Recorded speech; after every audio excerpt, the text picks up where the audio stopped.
Now, as an old man, I keep on forgetting things which I should know.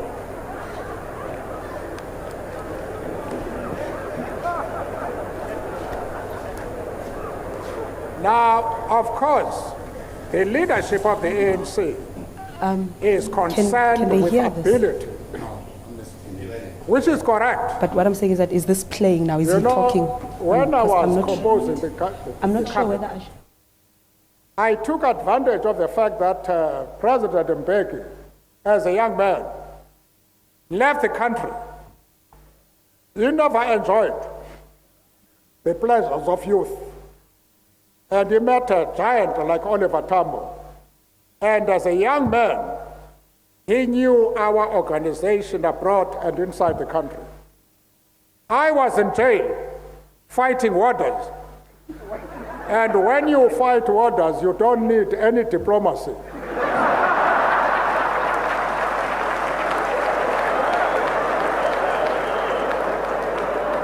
You need a naked fist. And I said to him, you must now help me. Recommend to me who should serve in the cabinet.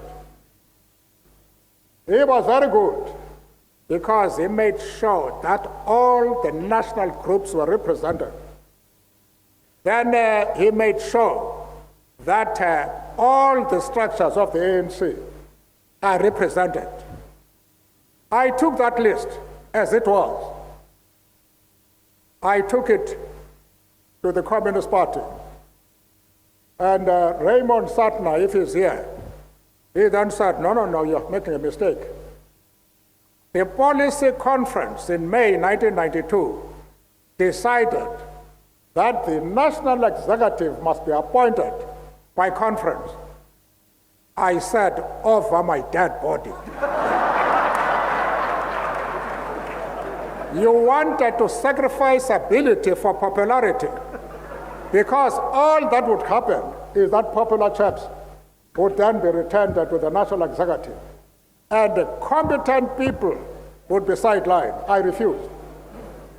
But the Communist Party criticized everybody. I said, no, I'm just consulting you. The decision is mine. All right. I went to COSATU. Exactly the same thing happened. Again, I told them that, no, the decision is mine, but I'm consulting you. But the surprise was the ANC National Working Committee. They say, no, this is completely wrong. You see, you can't give the Minister of Land to a white man, Derek Honeycomb. And I said, man, what is the meaning of that? Because we're trying to forget that there are Africans, coloreds, Indians, and whites. Any member of the organization who has the ability is entitled to be trusted that he will carry out the policy. But they criticize everybody, including Zhou, a very experienced expert in foreign affairs. I said, you can't do that. They mentioned a lot of people who are here that no, they would do better than Zhou. I say, I've been with Zhou for many years, and I know how he has suffered. You know, when the government now wanted to destroy the ANC, they would raid our offices. Mandy knows. They would raid our offices every day, remove documents, membership cards, and people feared to come to the ANC headquarters. It was the Communist Party. Every month, they would bring bags of money and pay for our rent, pay Comrade Sisulu and his staff. They did that regularly until we were able we went to jail and came back and went around now ourselves and were able to raise money. But until then, the Communist Party regularly supported us. So when we were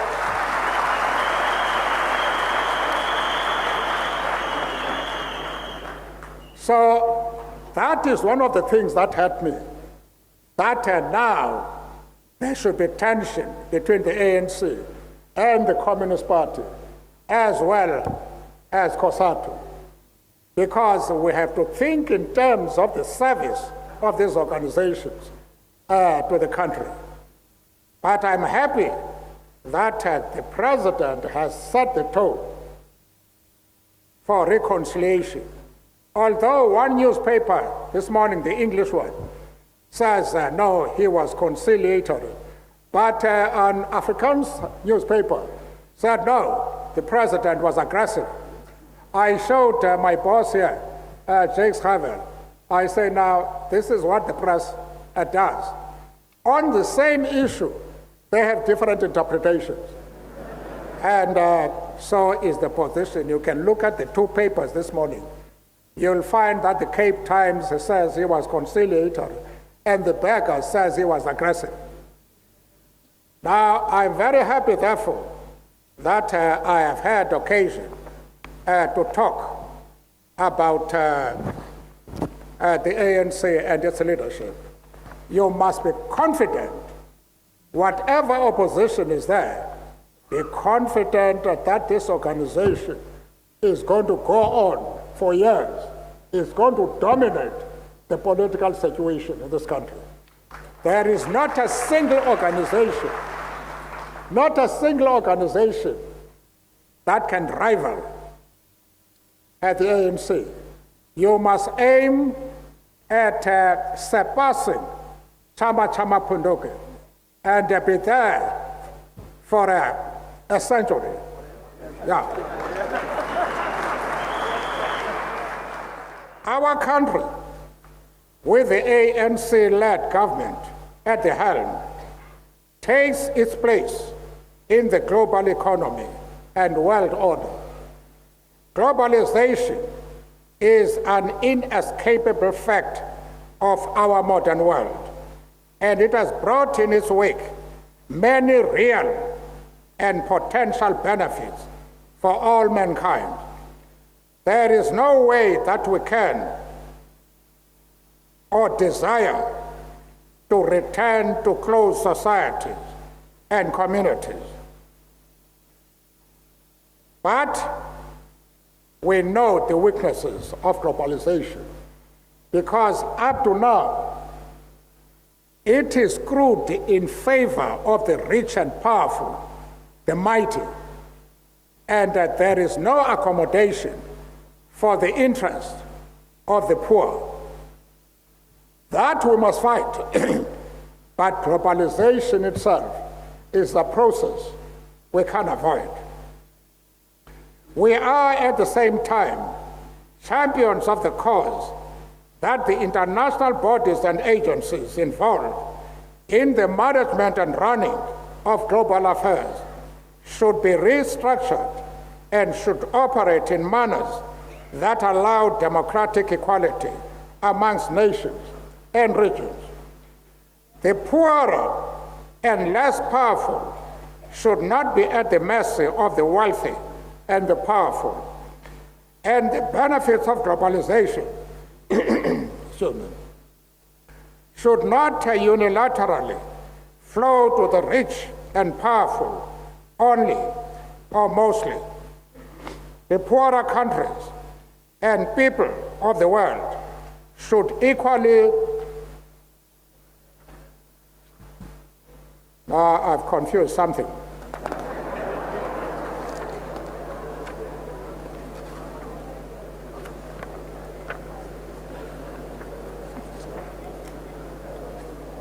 Should equally be beneficiaries, not victims of the process of globalization. I mentioned in a meeting of heads of states in this region, the President was there, in Namibia, that at least I know when I've made a mistake, when I've confused my pages. I know there is once a head of state across the seas would start from page 1 and then move to page 3 and to page 7 without noticing that he had made a mistake.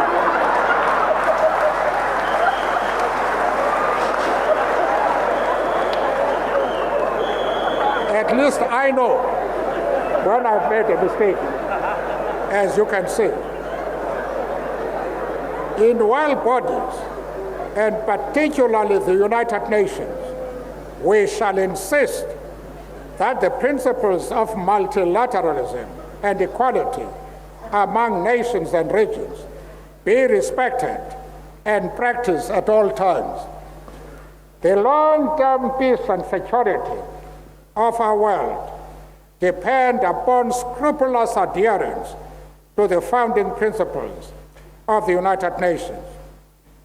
Recently, we have again seen too much of the rise of unilateralism in world affairs, and one must not be dishonest and evade the real issue, namely that the United States of America, with the United Kingdom in tow, has tended to dangerously disregard the principles of multilateral world governance.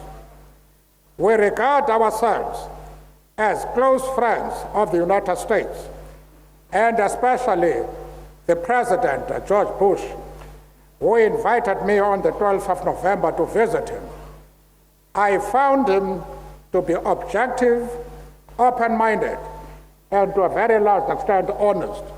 When I came back, I briefed the President that this man had an open mind, and the President told me that is how I also found him. And, but nevertheless, we cannot allow a superpower to try and act outside the United Nations.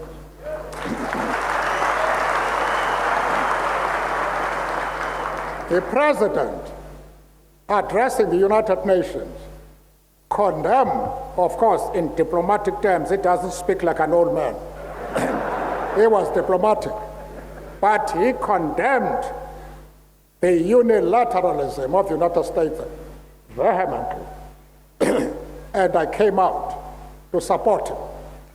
But I was not as diplomatic as he was. Now, we regard ourselves, as I say, as close friends of the United States, as we are of all free and democratic countries of the world. We have strong personal bonds with the leaders of the United States, including particularly President Bush. This does not, however, mean that we should not be critical, and at times severely critical, of the actions and approaches of the United States, where we regard those to be contrary to the principles of good governance in international affairs. The conduct of the United States and the Bush administration with regards to the current Iraqi issue is a case in point. We have communicated our views in private to the President of the United States and his advisors, and we have stated our positions in public. We were extremely worried about the dangers of the United States signaling serious disregard for the Security Council and for the United Nations. They eventually abiding with the wish that action in or against Iraq be governed by a Security Council resolution was a welcome relief. But in even that, the world could not escape the clear impression that the USA were going along with the process, but that it remained intent on military action against Iraq and at all costs. We sincerely hope that we are wrong and that unilateral action will be avoided, and that the authority of the Security Council will be scrupulously respected. Now, what is disturbing, Mr. President, is that when Iraq gave this report to the United Nations inspectors, a representative of the Bush government, accompanied by the President of the Security Council, went and grabbed that report arrogantly. Even if he was alone, the United States government was alone, but to have the President of the Security Council accompanying an American representative to commit that act of piracy is something which I expected heads of states throughout the world to condemn.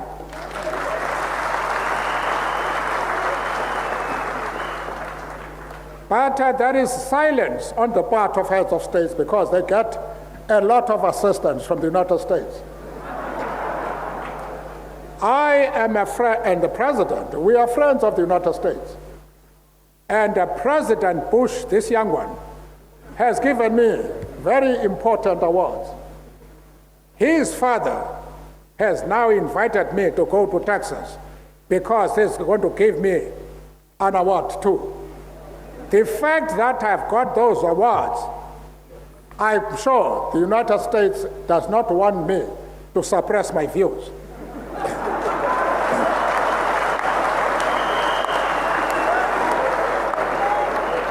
And I will continue expressing them as long as they make mistakes.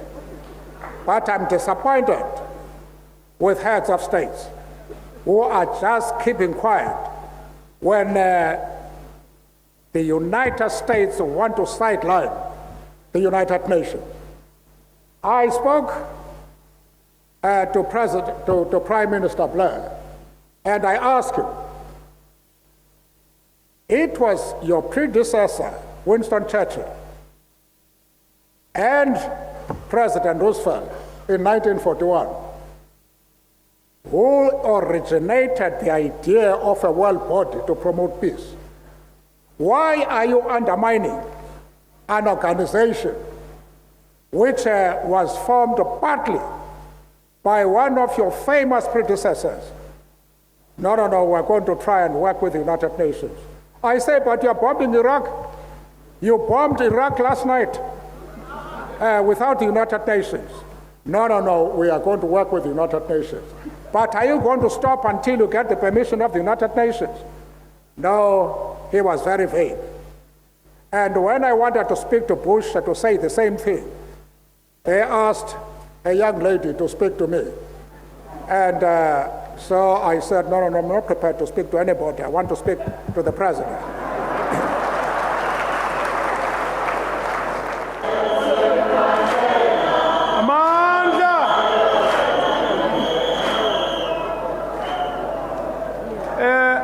Comrades, Amandla.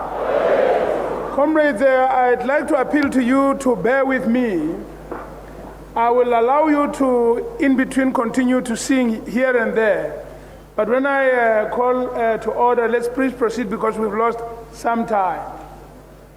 I should have said before I called Comrade Madiba to address us that we did this in part also, I should have reminded you, of course, that he is got one of the highest honors of our movement, Isitwalando Siaparangwe. And that recently, I think 2 weeks ago, the President presented him with the Order of Mapungubwe in platinum.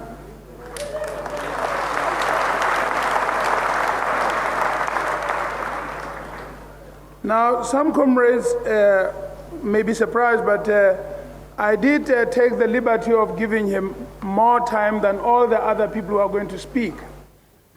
This is because I have the firm intention to recommend to the officials and to the National Working Committee that Comrade Madiba is not allowed to address the next conference.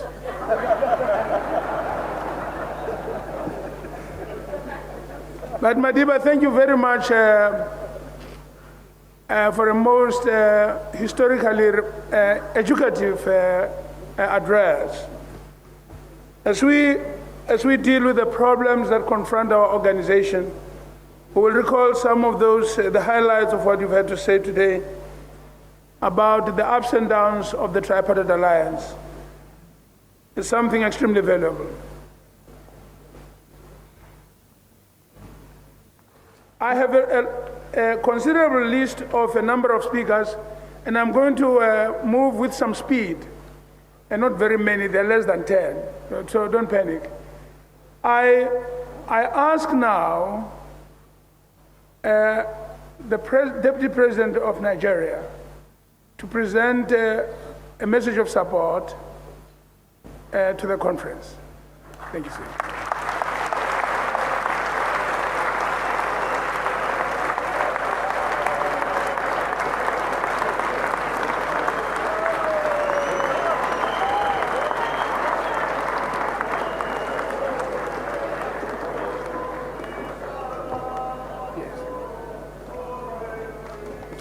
Thank you, Mr. Chairman. Thank you very much. Thanks a lot.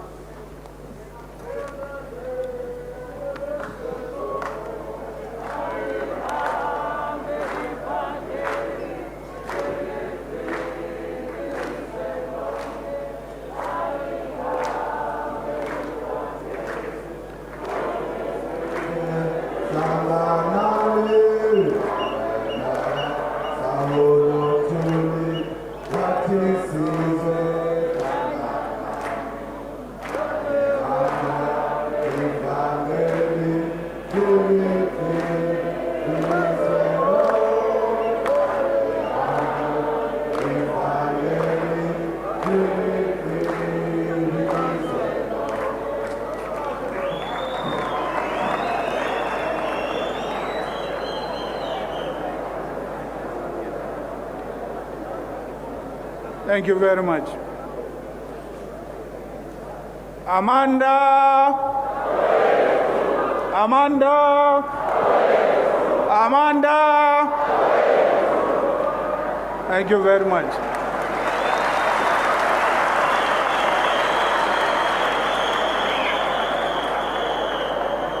Thank you very much. Your Excellency, Comrade President of the Republic of South Africa, the chairperson of this great party, leaders of ANC, delegates, Your Excellencies, distinguished guests, ladies and gentlemen. First of all, I'd like to bring you fraternal greetings from the people of Nigeria.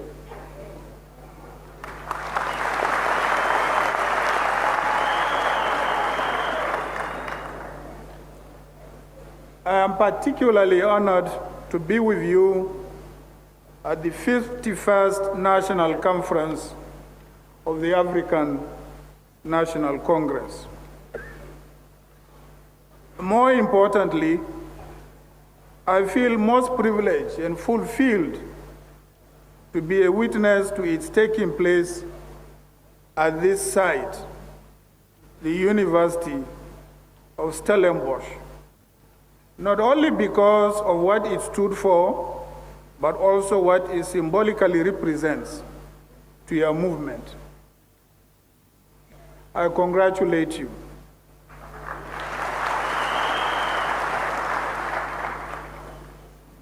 We have, so to say, come full circle in meaning, content, and direction of the South African society.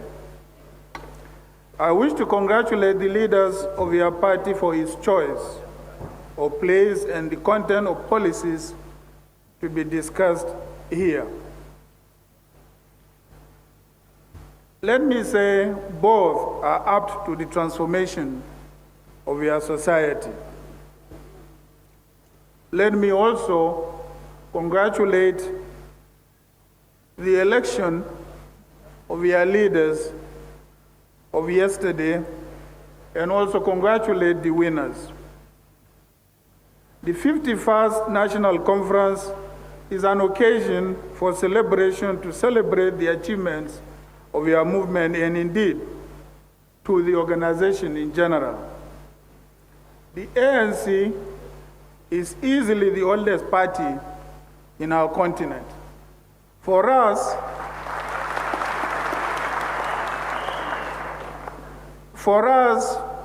we are inspired. And more importantly, it has the honor of place in an organization that has become the fort against oppression and abuse of human rights. Indeed, the ANC has become the voice of African people against the wicked forces of poverty, underdevelopment, and marginalization of our continent.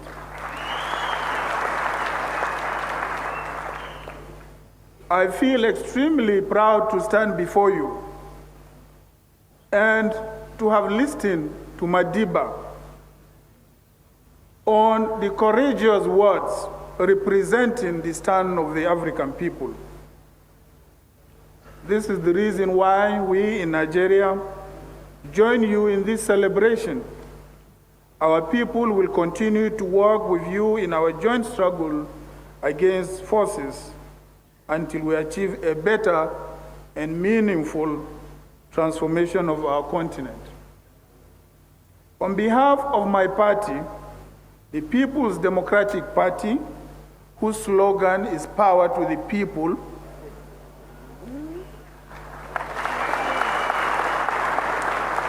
and of course with a clenched fist like this,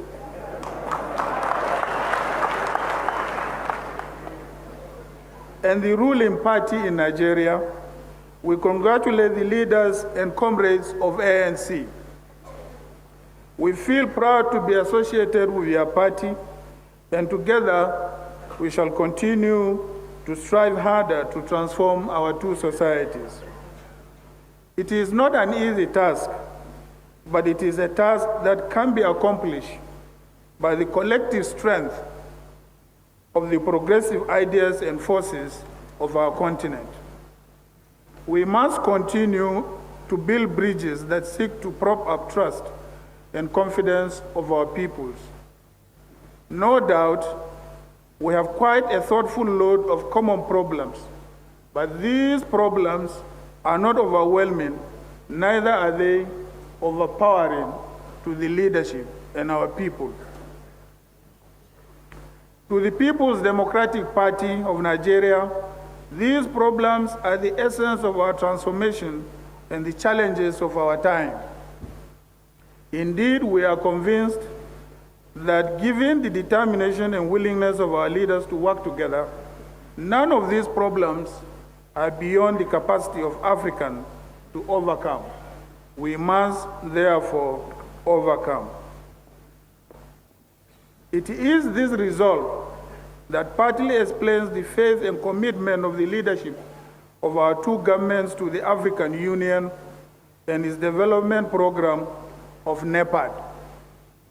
Here, I would like to pay special tribute to the South African President for his role and contributions to the conception and formation of NEPAD.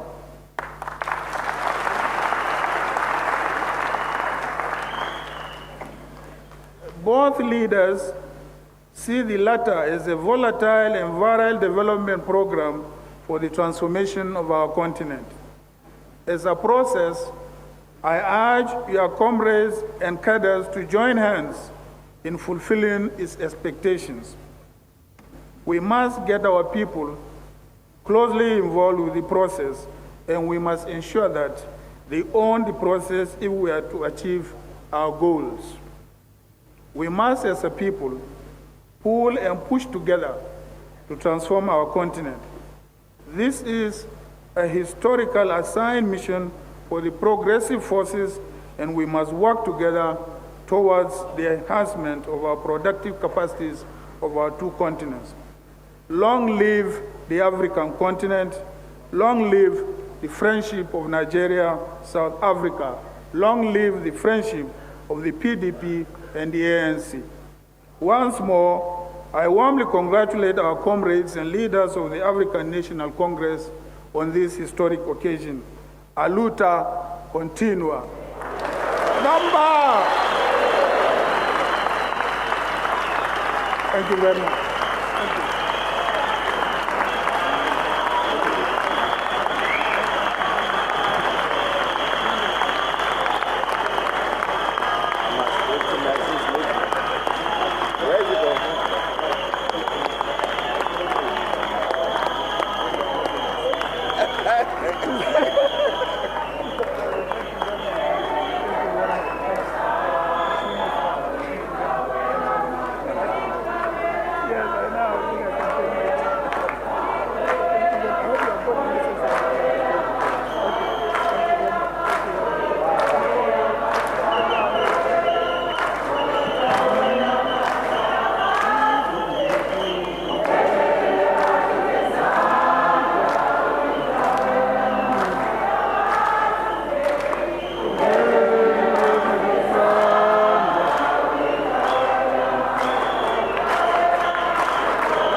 Comrades, without much ado, I proceed to the next speaker. Amongst the visitors here from Asia is comrades of the Communist Party of China. Comrade Wang will come to address us.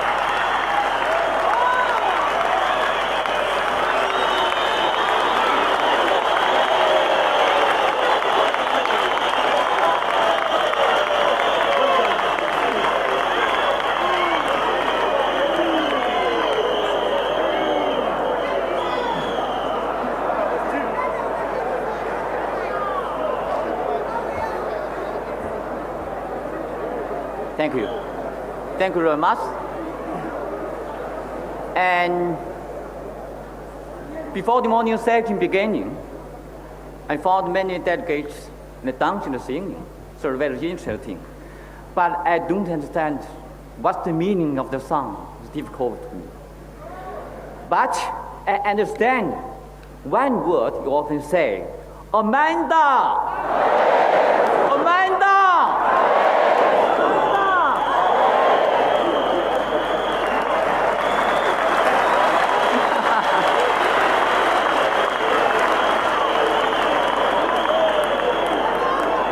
Thank you. Your Excellency, Mr. President and Mr. Mandela, and respected the top leaders of the ANC, and dear friends, comrades, ladies and gentlemen, it gives me great pleasure and honor to attend the 51st National Congress of the ANC as the representative of the Communist Party of China. And first of all, I bring to you warm greetings from the 66 million members of the Communist Party of China.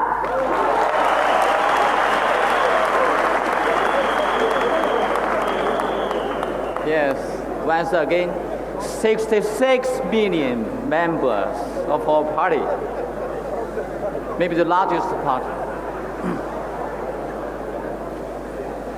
Now, please allow me to read to you the message of the congratulations from General Secretary Hu Jintao of CPC Central Committee to President Thabo Mbeki, and the message of congratulations from the CPC Central Committee to the 51st National Conference of the ANC.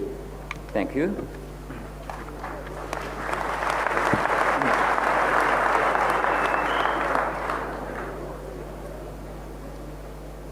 And you know, in last month, Chinese Communist Party just held the very important Congress, the 16th Congress in Beijing. So Mr. Hu Jintao is the new leader of our party, the General Secretary. And Mr. Hu Jintao heard the news of Mr. Mubeji re-elected the top leader and the new leader of your party. So he gave me the task to extend his message to you, to the leaders, to your conference. Now let me read. President Thabo African National Congress, Republic of South Africa. Your Excellency, delighted upon hearing your election to the post of President of the African National Congress, I wish to extend to you, on behalf of the Central Committee of the Communist Party of China, and on my own behalf, sincere and warm congratulations.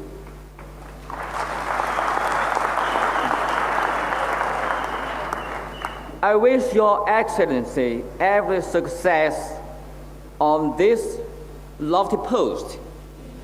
May the existing friendly, cooperative relations between the Communist Party of China and the African National Congress be strengthened constantly. May the bilateral relations of the mutual benefit and cooperation between China and South African development steadily. Hu Jintao, General Secretary, Central Committee, Communist Party of China.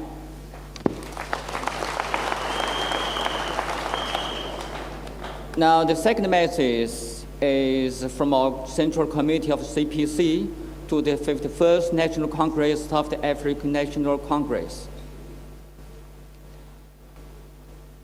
The 51st National Conference of the African National Congress. On this solemn occasion of the 51st National Conference of the African National Congress, the Central Committee of the Communist Party of China wishes to extend these warm congratulations. As a party of glorious revolutionary traditions, the ANC led the South African people in their arduous struggle against apartheid, which culminated in the birth of a new South Africa. Since coming into office, the ANC has always deemed the social and economic transformations of South Africa as her own responsibility, and has taken various measures to advocate national reconciliation and promote reconstruction and development of the country. Your efforts have produced gratifying results.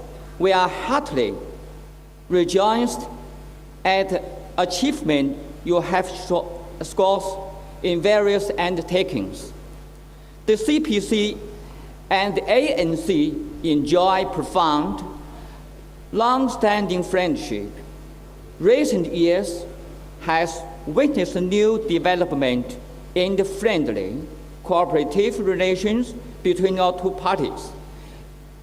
In the new century, we are ready to make joint efforts with the ANC to contribute to all-round development of the friendly relations of cooperation between China and South Africa by constantly strengthening and expanding the contacts and exchanges between our two parties on the basis of the principle of independence, complete equality, mutual respect, and non-interference into each other's internal affairs.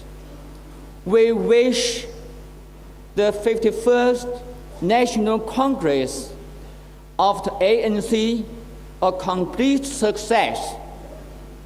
May the friendship between the CPC and the ANC and that between the Chinese people and the South African people grow with each passing day. We wish the Republic of South African prosperity and her people happiness. Thank you. Thank you.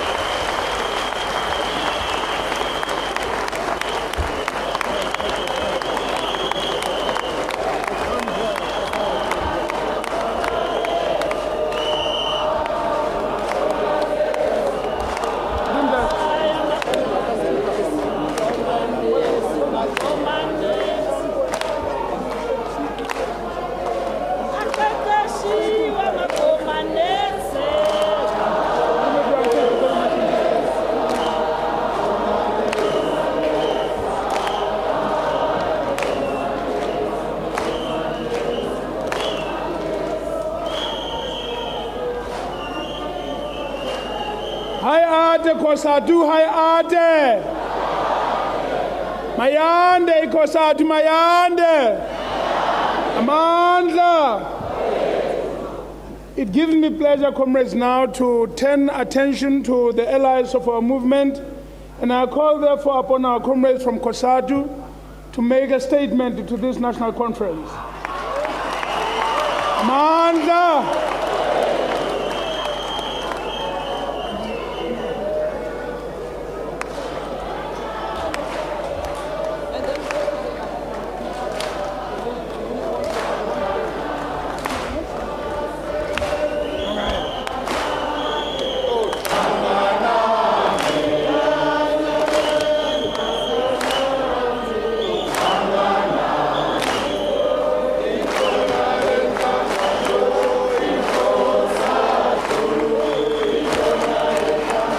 Amandla.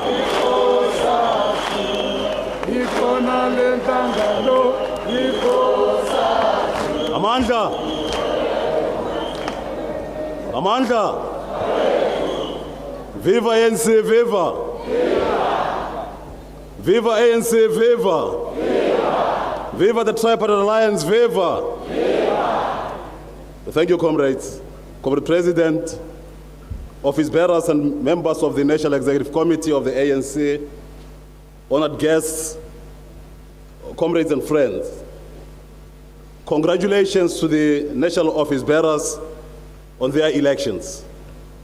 Our movement is in safe hands. Our movement is in safe hands under your leadership, collective leadership.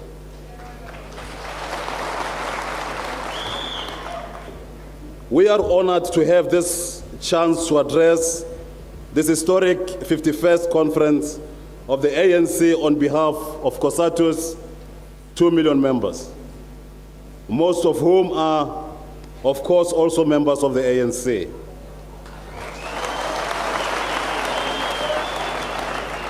COSATU has been allocated 10 delegates as observers to support and participate in this ANC conference.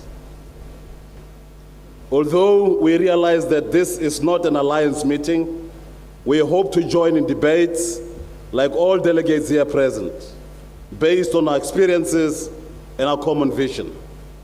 This conference is part of the celebrations of 90 years of the ANC. We are here to celebrate the countless victories of the past and to remember the fallen heroes and heroines who helped shape the destiny of our country. Over the past 90 years, the ANC has proven itself the undisputed leader of the National Democratic Revolution.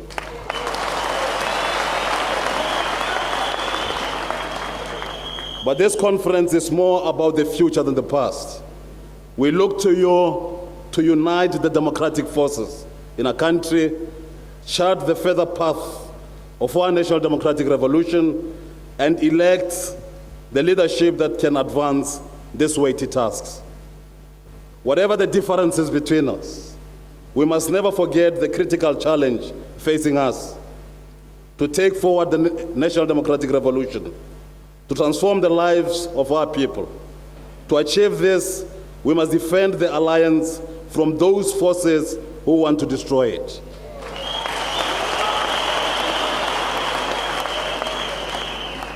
Our hearts as COSATU were warmed by the President's reiteration of the ANC's commitment to building the alliance, a commitment that COSATU fully shares. Our revolution will be poorer and weaker if we allow differences on specific policy questions to split and disintegrate this unique weapon in the hands of our people to effect fundamental transformation of our society.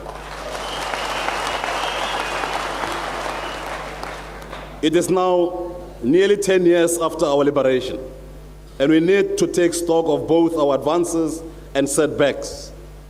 As the ANC Policy Conference pointed out, despite huge progress on many fronts, unemployment, poverty, and disease still have a hold on our people. This conference must marshal our forces both organizationally and strategically to move even more vigorously against this legacy of apartheid. Certainly, the ANC and the alliance as a whole have many achievements to celebrate. Above all, we have made democracy, political and social freedom a reality for our people. The ANC government has extended basic infrastructure and social services in our communities, which for decades faced deprivation and denial. Because of these efforts, for the first time, millions of our people have water, electricity, sanitation, and a solid roof over their heads. These victories, comrades, are important, and this conference must consolidate them. To do that, we must also openly debate the deepening crisis of unemployment and poverty. In the past decade, according to the government's official figures, the unemployment rate rose to almost 30%, and African household incomes fell in real terms. The latest report of Statistics South Africa on growing inequalities in incomes makes frightening reading. Every one of us here now has unemployed relatives. Everyone here knows how our people struggle with rising food prices and job losses. The ANC Policy Conference pointed to the root cause of the problem: the continuing huge inequalities in access of productive assets and skills left by apartheid. As the draft resolutions point out, we need to address these inequalities systematically and massively if we are to overcome the economic and social ills that we still face. We must transform the economy, as we have already transformed the political and social landscape.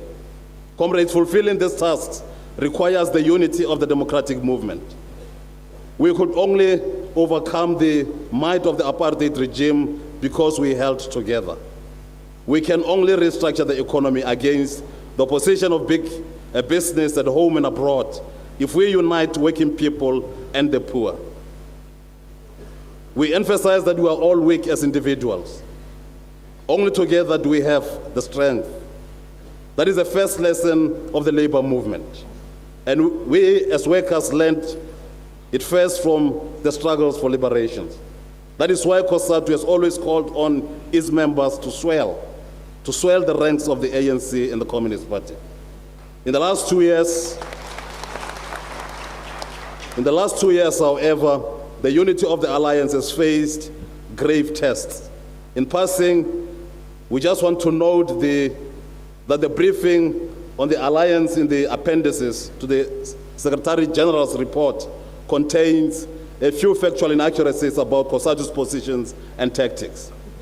We will correct this in a letter to the Secretary General. I'm sure that was a mistake. One of the main challenges we face in the alliance is the lack of capacity to drive joint processes and implement decisions that we make together. Two examples demonstrate this situation. First, in April, the Alliance Summit at Ekurhuleni set up a program for us to engage on key policy issues. The main commitment was to develop common strategies in the run-up to the National Growth and Development Summit, which is now planned for May 2003. This process is critical, comrades, because it will unite the alliance first and then the mass democratic movement as a whole behind common objectives. That would give us a powerful basis for engaging with capital at the summit. Unfortunately, the process on which we agreed was not carried out by all of us. As a result, we fell back into a mode of crisis and tensions between the alliance partners. Second, at the meeting of 16 September, COSATU and ANC office bearers recognized the growing cost to the alliance of our failure to confront policy differences. We agreed that instead of simply reaffirming our solidarity with solving the problems, we should take the time to confront our disagreements. Again, regrettably, we have not, all of us, made the opportunity for an in-depth engagement on policy issues. Comrades, this conference must follow the lead of the President in guiding the alliance as a whole out of the current tensions.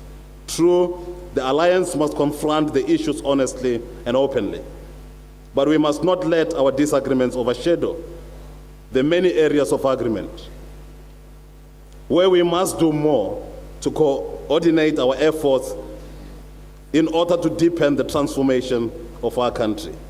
COSATU wishes this conference the best of luck, and we hope we shall succeed. Please do not fail. Thank you very much.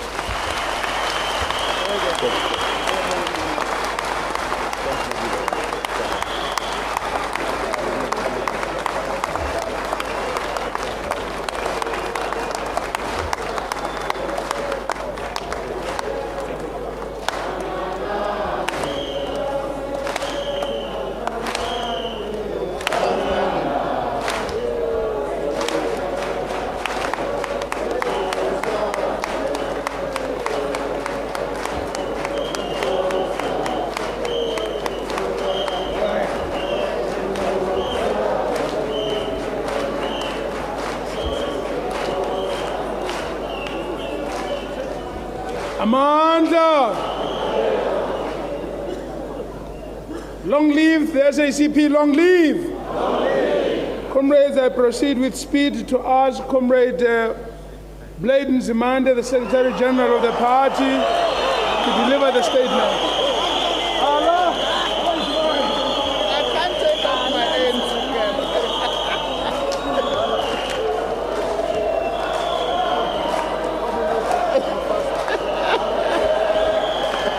Amandla! Amandla! Viva ANC, viva! Long live the memory of Oliver Tambo, long live! Long live the memory of Chris Hani, long live! Long live the memory of Lillian Ngoyi, long live! Qina Kongolose, qina! Qina Kongolose, qina! Comrade President, njengomuntu wakadambuza-ke ngabe ngikubiza ngebras endala. Comrade Madiba and the brand new leadership, the rest of the officials straight from the box.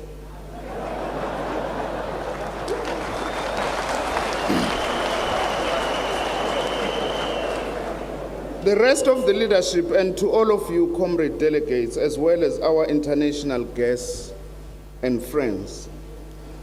In his report yesterday, our President, Comrade Thabo Mbeki, correctly characterized the ANC as a disciplined force of the left. We agree.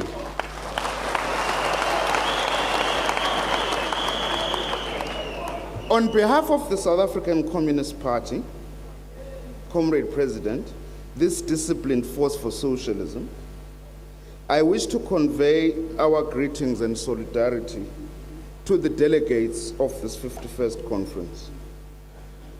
As South African communists, we consider these deliberations at this conference to be absolutely critical.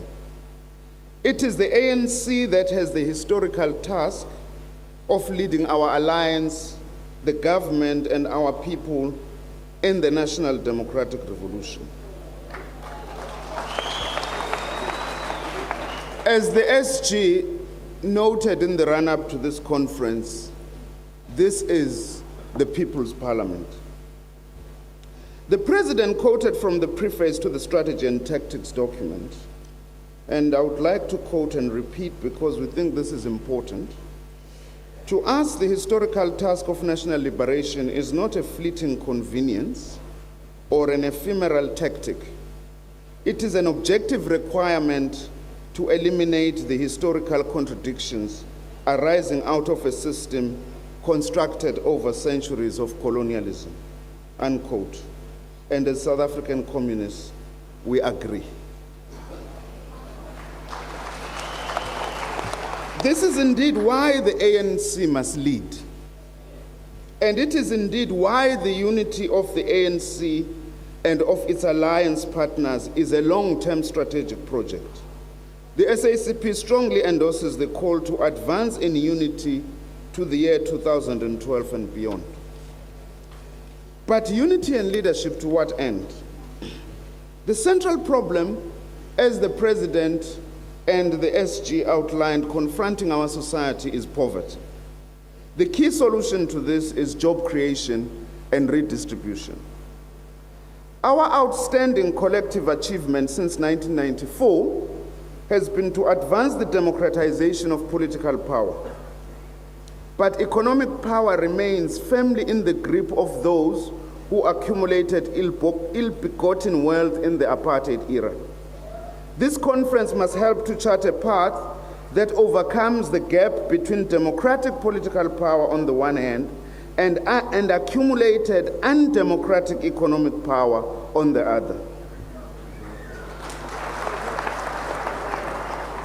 Next year's Growth and Development Summit, which the SACP looks forward to with great interest and commitment, can help us to build a national consensus and practical programs to this end. But the unity of our alliance will be central to driving such an outcome.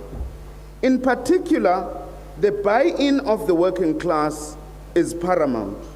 And as the SACP Comrade President and comrades, what we would like to emphasize, those who dream that they can be able to turn around the economy of our country on the carcass of a dead working class, it's only a dream. The working class is quite fundamental in whatever we try and do to turn our economy around. We need to continue with an ANC-led, working class-driven transformational struggle that confronts and overcomes race, gender, and class poverty in their deep-seated interconnection. The SG touched upon some of the strains within our alliance in the recent period. It is important that we raise these issues honestly and constructively, and we commend the organizational report for doing just that, because there is no use for us to run away from discussing these problems because we'll be abandoning our responsibilities as leaders. But none of us, at the same time, should make the mistake to exaggerate the nature of these difficulties. They are not strategic. Above all, we must manage them constructively and in a principled manner. We need alliance unity more than ever. One important reason is that also, as Comrade Madiba has said, internationally, the world is stumbling in a potentially dangerous direction, driven by the leading center of imperialism, which has become more protectionist, more aggressive, more militaristic, and more unilateralist. In fact, as the South African Communist Party will say, it is not Saddam Hussein's weapons of mass destruction that are a danger to the world today, but the Bush administration itself has become a weapon of mass destruction.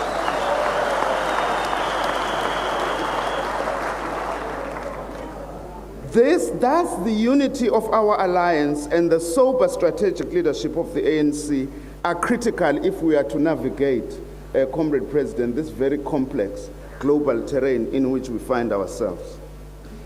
There are those in our country who may have become emboldened by real or perceived tensions within the alliance.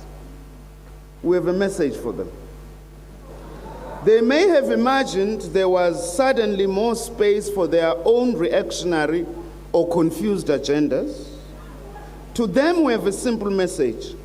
It is a message that we are certain is shared by communists and non-communists alike. The message is simple, is don't mess with us.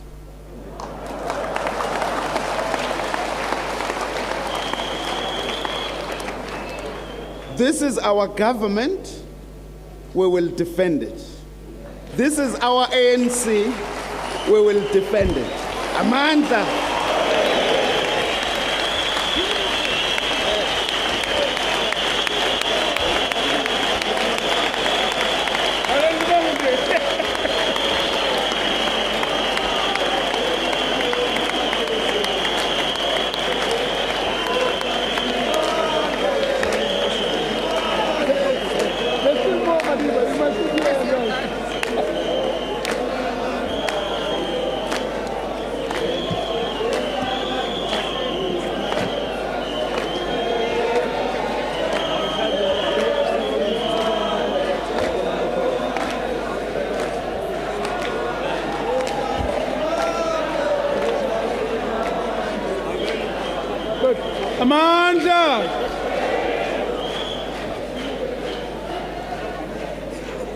Amanda!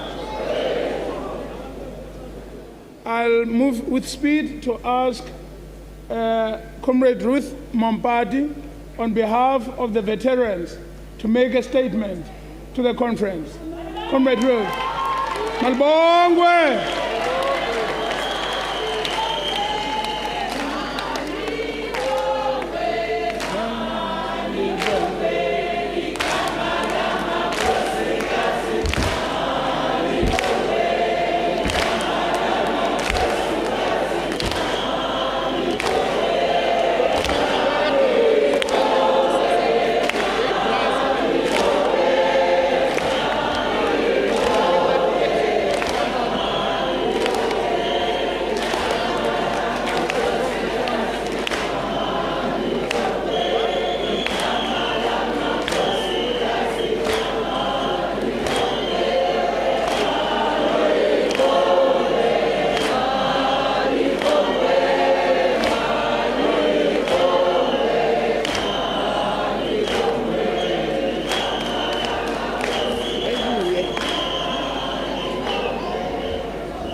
Comrade Thabo Mbeki, our president, our old and brand new president. He's not only brand new, he's also old. He was here yesterday. Members of our new executive,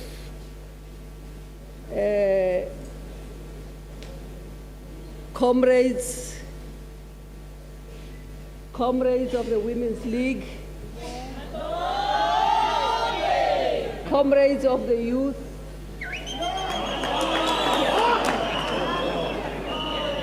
comrades, veterans, and if I may, that includes Comrade Nelson Mandela.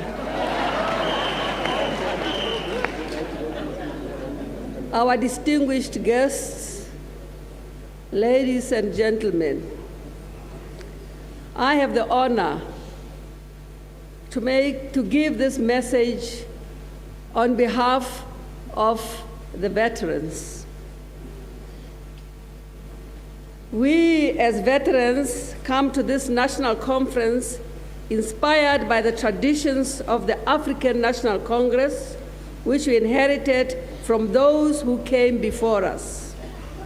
We hope that we played our part in shaping the ANC into a powerful force which today occupies the central position in our democratic state, with possibilities to change the lives of our people for the better.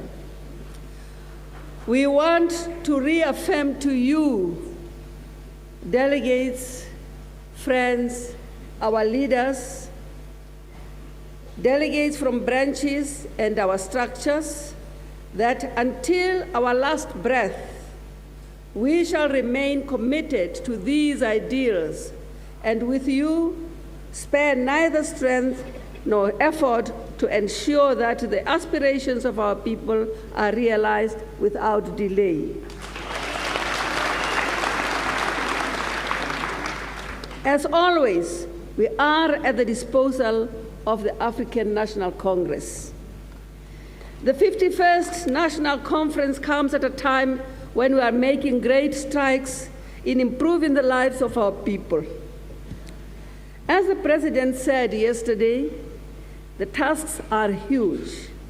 The apartheid legacy we inherited is gigantic, but there is no doubt that we are making progress to build the South Africa that the delegates at this conference of the people, that the delegates at the Congress of the People in June 1955 could only dream of. Those dreams of the Freedom Charter, those ideals on the horizon are today becoming real in our day-to-day lives.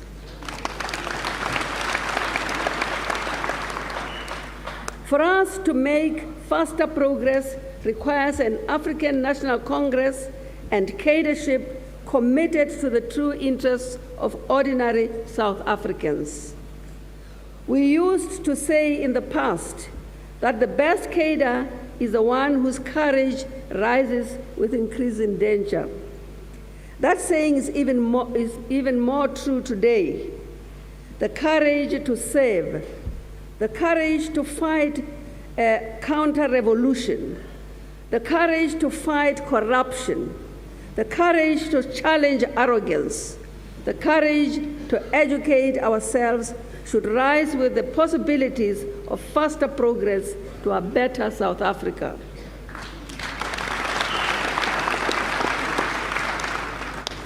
Over the past 8 years, you have shown that you are able to meet the objectives of the new age. Assembled here are ordinary working people, leaders of your communities. Assembled here are also managers at political and technical level, managing the task of social change.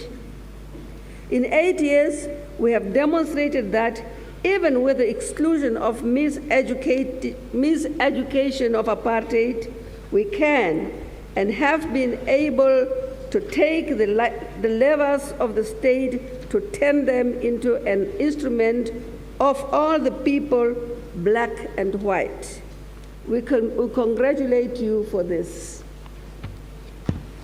We congratulate the ordinary members of the leadership at branch, regional, provincial, and national levels. As disciplined members of the African National Congress, we await the marching orders of this conference.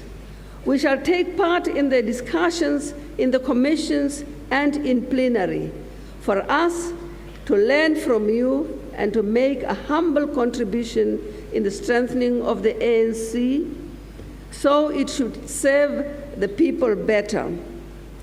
We join you in these discussions as ordinary members of the African National Congress, and we do not assume that we have individually and collectively any wisdom above that of the collective assembled here. We are here not to teach and to instruct, but to learn and to add our bit to the African National Congress body of knowledge and experience.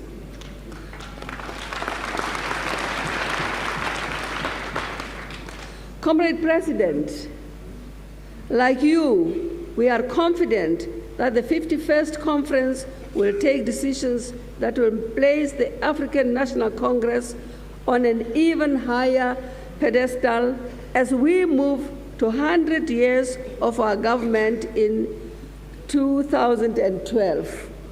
Is that right? And indeed, another 100 years to 2112. ladies and gentlemen, Comrade President, Comrade leaders, on behalf of the veterans, I would like to say what Comrade Nelson Mandela said. We are not going to die. We are going to work for this liberation, and we are going to succeed.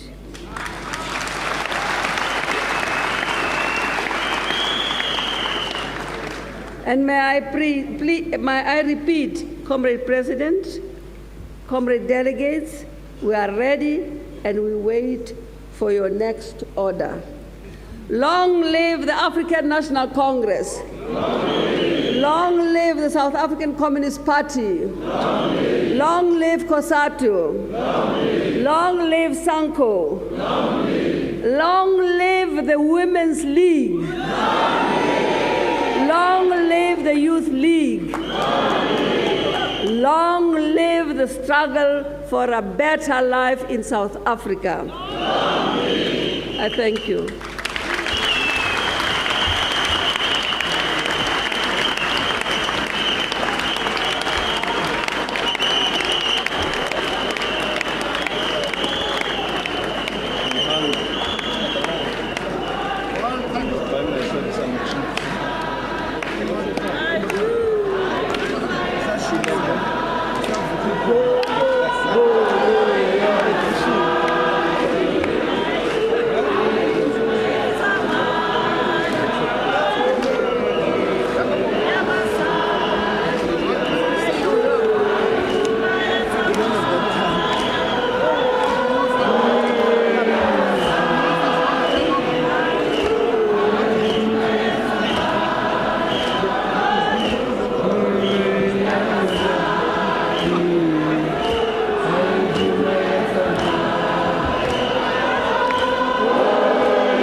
Comrades, I have been advised that the SANCO delegation is attending to something else. I will invite them to present their statement at a later stage when they come back. It's something that's way beyond their control. At the moment, I proceed with urgency to ask our comrade Mnangagwa from ZAPU to present a statement. I'm sorry, ZANU-PF, I'm sorry, ZANU-PF, to present a statement. Yes, sir.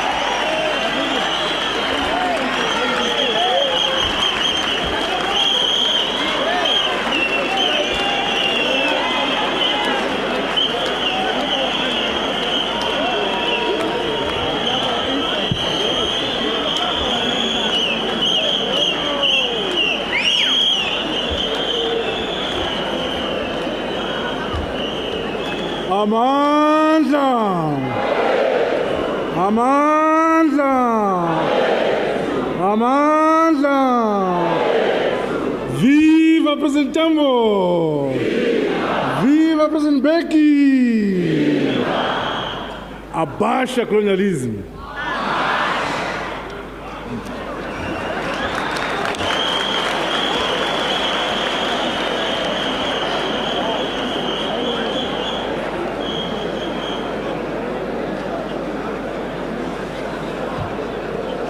Your Excellency, the President of the ANC of South Africa and the President of the Republic of South Africa, Comrade Thabo Mbeki, the Vice President of the ANC of South Africa and the Vice President of the Republic of South Africa, Comrade Jacob Zuma, the National Chairman of the African National Congress, Comrade Lekota, the Secretary General of the African National Congress, Comrade Motlate, members of the National Executive Committee, the Women's League of the African National Congress,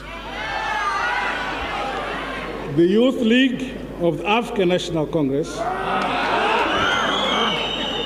and of course, Comrade Madiba, invited guests, dear delegates, allow me, Comrade Chairman, on behalf of ZANU-PF delegation, to express our profound gratitude for the hospitality and kindness extended to us since our arrival in your beautiful country, South Africa. Comrade Chairman, ZANU-PF Party feels greatly honored and privileged to have been invited to witness this historic 51st National Conference of the ANC. My delegation brings to this conference warm, revolutionary, and fraternal greetings from the First Secretary and President of ZANU-PF, Comrade R.G. Mugabe. The entire leadership of ZANU-PF and the people of Zimbabwe. My President wishes this landmark conference fruitful deliberations. We in ZANU-PF are proud to be associated with your revolutionary party, the ANC of Africa. Together, we fought colonialism, apartheid, and racism. We are comrades in arms. We have come to lend full support to the deliberations of the conference, as well as to learn from the rich and exciting experience of the ANC.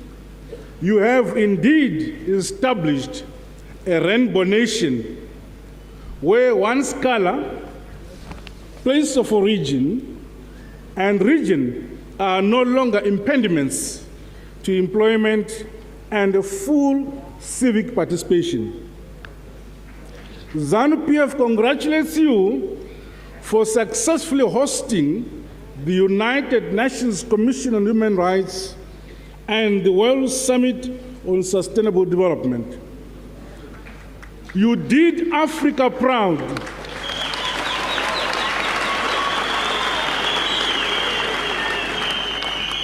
You did Africa proud and made the West appreciate our problems from close quarters instead of the drawing rooms of distant London and New York. The crime committed by Comrade Mugabe and ZANU-PF is to reclaim and repossess our heritage, land and resources, and unflinchingly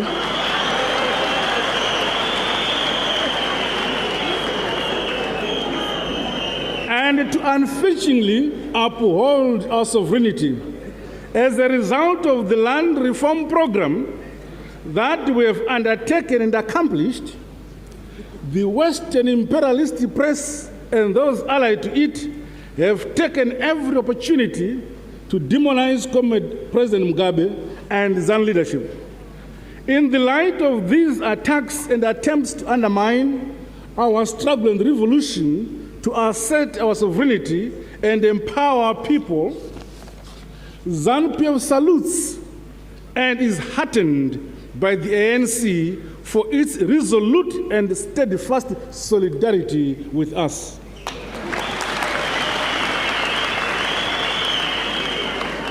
We wish to reaffirm our belief in the economic and the political empowerment of our people. The land reform program is part of that process and has decongested the semi-arid and productive communal areas. The previously skewed and distorted land ownership pattern in Zimbabwe was a result of the Land Tenure Act of 1930 and the Land Husbandry Act of 1952. Our goal is to empower the people by creating a new breed of indigenous commercial farmers. Our party policy is not to drive away white commercial farmers, but to empower our people and to equitably share their valuable land. The program is intended to right a historical wrong and return the land to its rightful owners, ourselves. Those whites who want to farm in Zimbabwe and identify themselves with Zimbabwe in word and deed have a secure place in Zimbabwe. But we cannot allow color to be the basis for privilege and the wealthy. I'm glad, Comrade Chairman, to report to this conference that we have so far managed to acquire 11 million hectares of land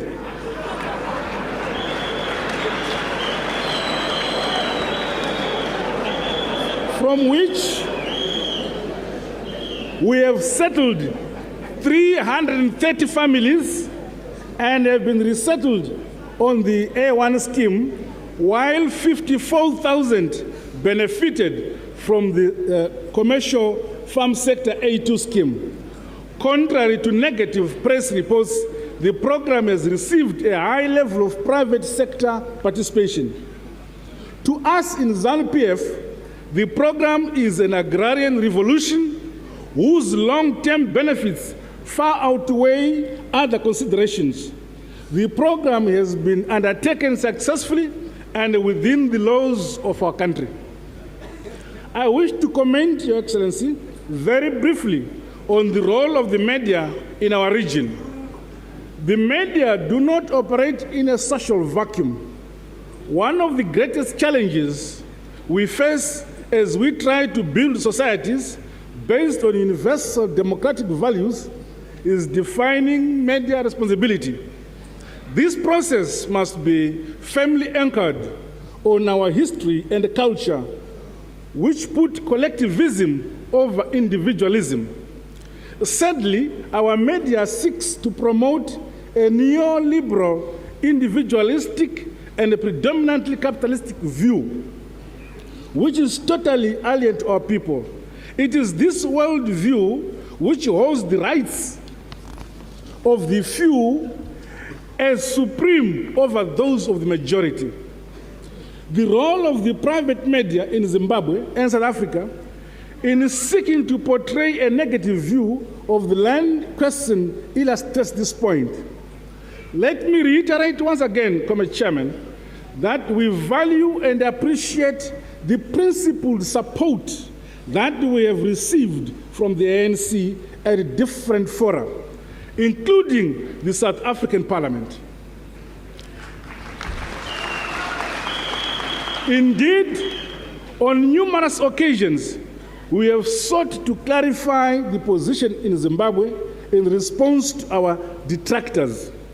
I wish to say that we treasure your advice and counsel, and I assure you that in us, we have consistent and reliable allies who are fully aware that our destinies are inextricably intertwined. We look forward to continued solidarity and cooperation between our two parties. Recently, we sent a delegation of senior officers of our party to learn from the ANC's more experienced research unity. Such cooperation will bring about better understanding between our two parties. I'm confident that the relationship will be further deepened and consolidated and consolidated. Allow me to express the confidence that through the trials and tribulations that we face in Zimbabwe, we will continue to count on all experienced friends like the ANC to support and advise us. At government level, our two parties must work together to fight acts of terrorism and cooperate with the nations in the world.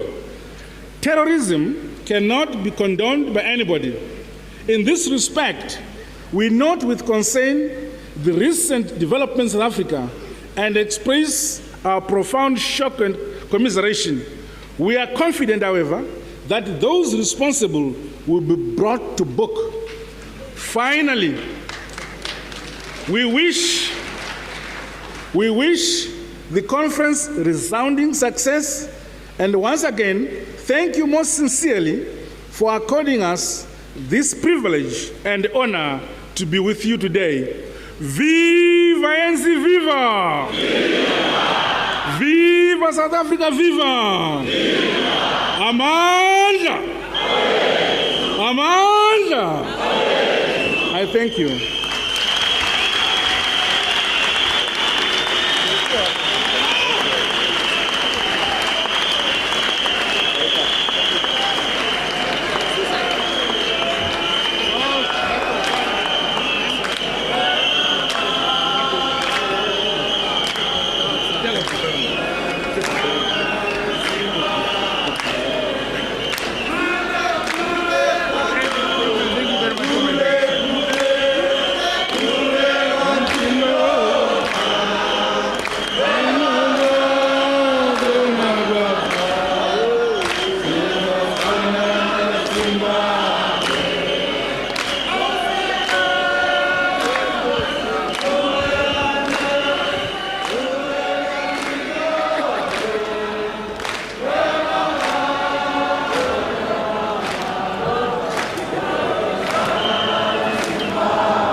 Comrades, without much ado, I give now an opportunity to Comrade Luis Ayala, Secretary General of the Socialist International, yes please, to make a brief statement to the conference.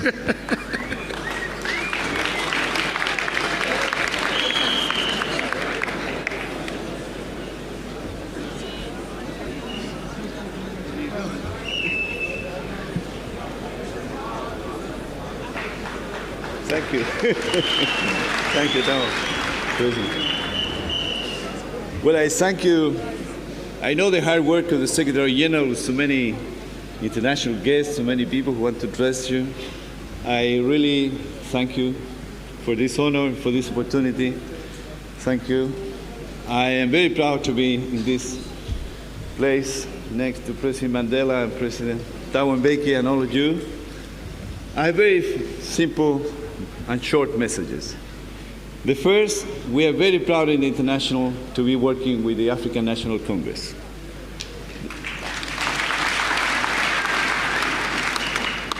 The Socialist International is today the largest single political organization where more than 141 parties worldwide are working for the things that we stand together. We, many in this large family, became identified from our very beginnings in our political work in different parts of the world with the struggle for the liberation of the people of South Africa, for the struggle of the ANC. Today, we are together. We are together trying to do of this world a better world, a more democratic world, a more fair world. And we are proud of that. We can today look forward more confidently. We have the experience, we have our history, but we have our hopes, our ambitions, and we have our goals. We, socialists, social democrat, people in the Socialist International, have struggled through, in all our respective countries, to respond to the realities of globalization. Today, the markets globalize goods, services, finances, information, but it doesn't globalize political institutions or democratic institutions. There we have today a common goal with the leadership of South Africa, with the leadership of the ANC, of providing the right democratic institutions to move forward. We take pride in the struggle of each one of our parties to bring justice, to bring redistribution within our national economies. But today in the world, we don't have the mechanism, we don't have the regulations, we don't have the redistribution. And the world gets unfair. And people, on the one hand, get richer, and others get poorer. There again, we have another common task of making this world a more fair world. People still struggle for democracy in Africa, in Latin America, and many other parts of the world. We are the people who have struggled primarily for democracy, and we have a common task and a common mission. We consider ourselves, in the old times of the Cold War, the great party for peace. Above all, I think today, we are the great movement for peace. And there again, we have a common task. It's in this spirit, dear comrades, dear friends, dear brothers and sisters, that we in the Socialist International look forward to work with the African National Congress, as it was said yesterday by President Mbeki, by your Secretary General, to make the world a more democratic, a more fair, and a more just place. Thank you very much. Thank you.